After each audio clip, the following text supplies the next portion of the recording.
What's up, people? So welcome to the family. Marceline, straight from Adventure Time, if you know that name. If you don't, you probably need to get familiar. All right. So today we're going to talk about the 85mm and why you need one. And before we get into that, make sure you like, share, comment, and subscribe. If you haven't subscribed, go ahead and do that now. I really appreciate it. But we're going to talk about the 56mm 1.2 by Fuji. I know you're probably wondering, well, you just said you're going to talk about an 85mm. Well, I am. So a 56mm on a crop sensor camera is equivalent to an 85mm on a full frame camera. Alright? Yeah. So because the sensor is cropped, it's magnified. 1.6 times 56 gives you an 85mm equivalent. I have used 85mm on other cameras other than the Fujifilm. And 85mm is perfect for event photography. It's perfect for studio portraits. It's perfect for headshots. It's an all-around great camera for the editorial and portraiture in headshot field.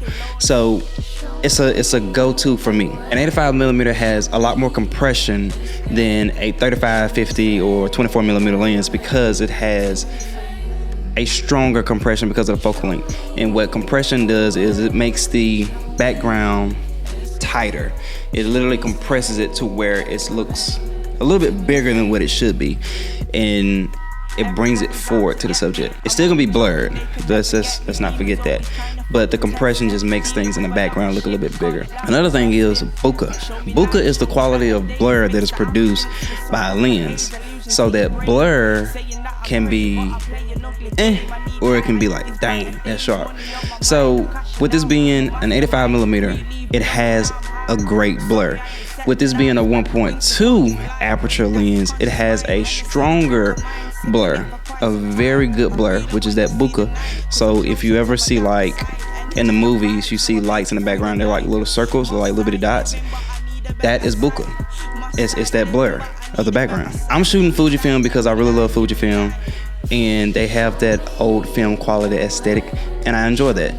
Now, the specific reason for this lens is because it has the aperture ring on the outside of it, which is similar to the old film cameras.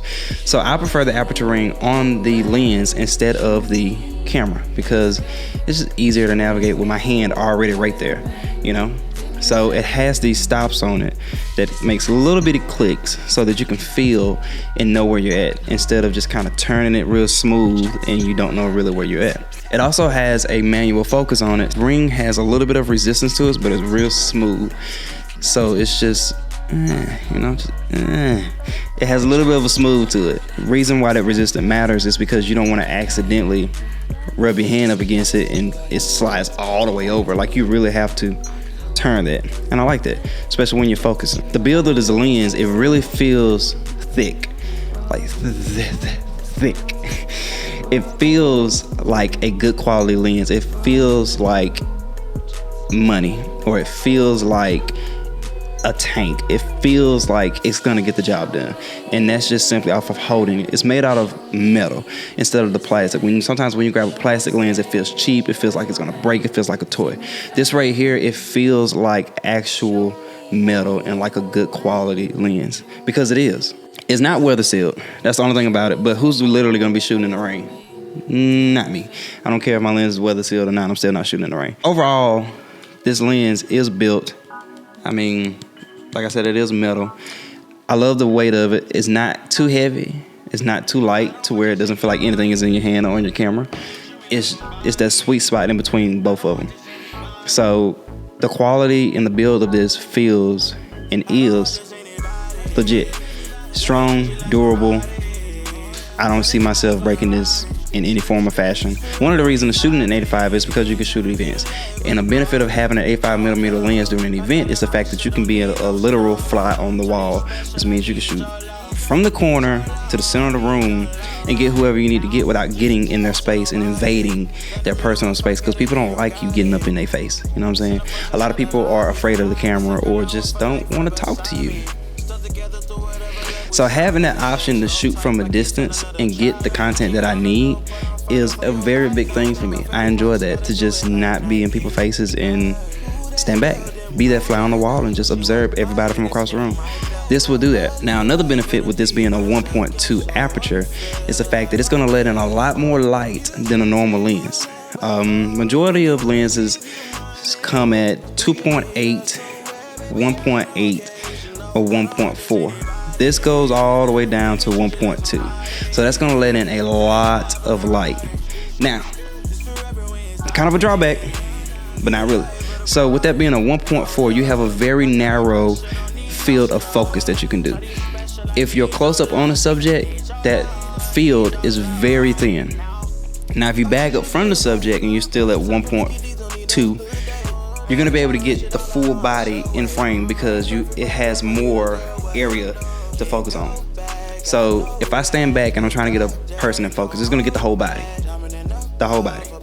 Now, if I come up and just try to get the head, then I'm only gonna get the eye, and the fall off is gonna be probably here or like right here.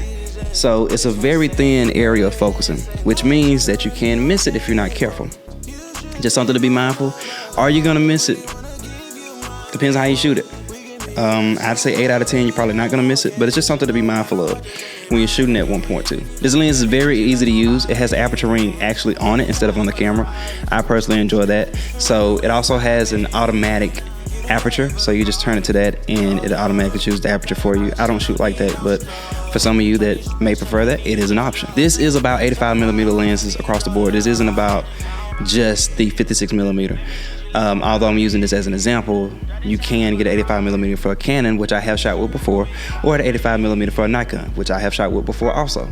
These benefits go across the board. Only thing is the aperture. I had the Canon 1.4 85mm, and it did just as good, but they also make a 1.2, but they wanted way too much money for that one, so I'm good. This lens is going to retail for 850 bucks.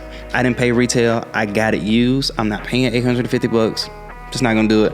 So I got it from KEH for like either 400 or 500 bucks, somewhere up in there. They have different options and variations to choose from a price list. If you're gonna buy used, just make sure you're getting it from a trusted resource or an authorized reseller, because you don't wanna get screwed over. So that is an option. If you want to pay the retail price and get it new, you can. Do I suggest it? Up to you. Hey, I wouldn't do it. Up to you. This is worth the money. I highly recommend it. 85mm is my go-to for studio portraits and editorial. I just love the way it looks. I love the way that picture comes out. I love the sharpness of the lens. I love the fact that I can do the 1.2 aperture at events in low light. And I'll give you examples of that, which probably should have been showing up the whole time. That was Earth Gang and Pootie Baby, and I can't remember the other artists. They were shot with this 56mm lens, which is equivalent to 85. So like I said, you can be far back and still get what you need, and also if it's low light, you can still get what you need because of that 1.2. Me and Jeremy, we set up one day to shoot, and we specifically only used this lens. So the next thing that you're about to see is us shooting that, and just to give you a little bit of footage from that and insight of how it feels, how it looks, and all this and that. So let's go ahead and jump into that right now.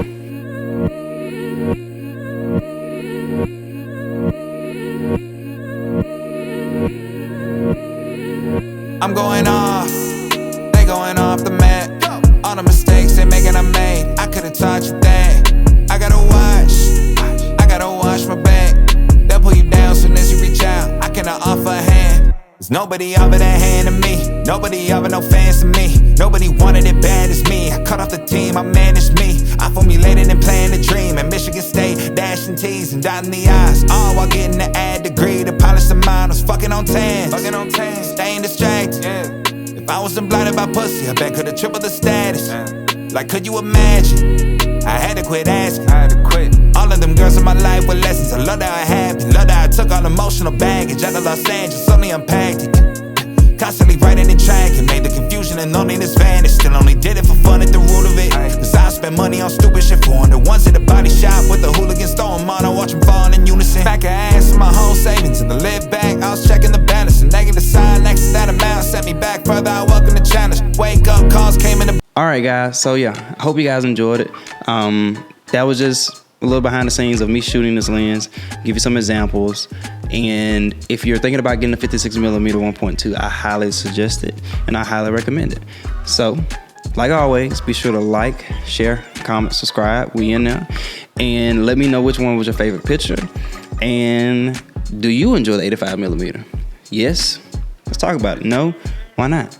But hey, I will see you guys next time. I hope you guys enjoyed it.